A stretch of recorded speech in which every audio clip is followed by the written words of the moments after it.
I think a lot of gay people in Singapore or LGBT people in Singapore, they grow up and they kind of resign themselves to that fate that when I finish school, when I get a job, when I get my own place, then I'll come out to my parents. Because they tell themselves that they will never get family acceptance, and it doesn't help that we never ever see positive portrayals of gay people and their families or LGBT people and their families. At first it was a girls' school. I was moving to an international school. The school counselor gave me a lot of trouble for it. It was strange because the questions that she asked was not really related to like studies. She asked me, do you feel like you're trapped in a girl's body? And at that time, I identified as a lesbian. So I was like, no. And then she said, then sit like a girl.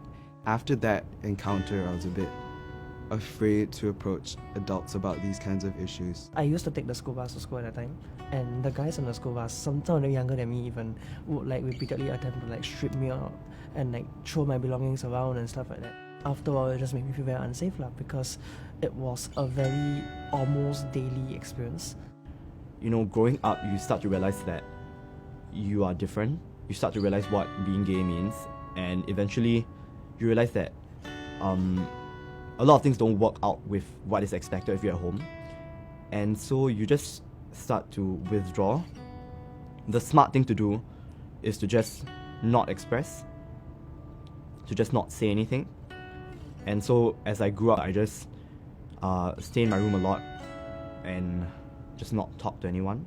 I actually came from an IP school, but I dropped out of IP sort of to take the O-levels in the same school because my grades end up suffering because of the repeated harassment incidents. So after a while, I just couldn't focus on completing any of my assignments. I was falling behind on most of my subjects. I started developing insomnia as a result of that.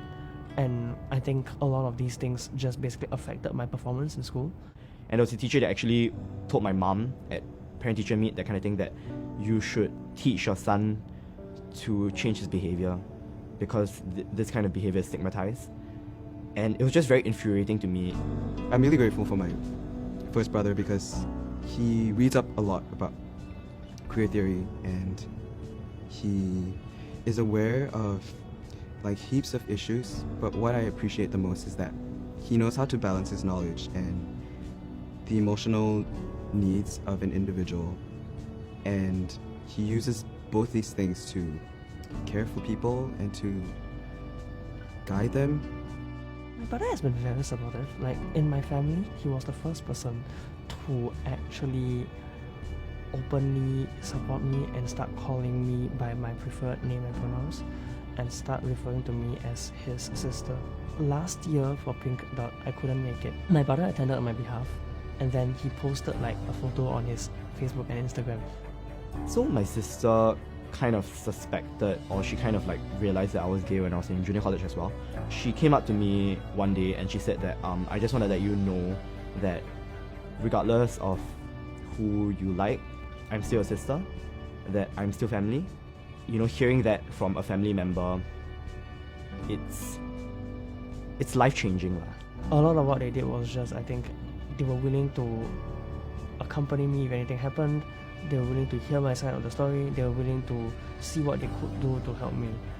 Having even one person support you is a very big difference. Sometimes people think like being a good ally is being very fancy about it, saying fancy words, doing fancy things, but sometimes it's just as simple as lending a listening ear. When you are not someone who feels like they're accepted by society, the most important thing to do is to be heard. And that's really the starting point of it all. Your platform is not necessarily social media, it's also people that you meet on the street, anyone that you come into contact with, and that's where you can do a lot of the good work to be a great ally.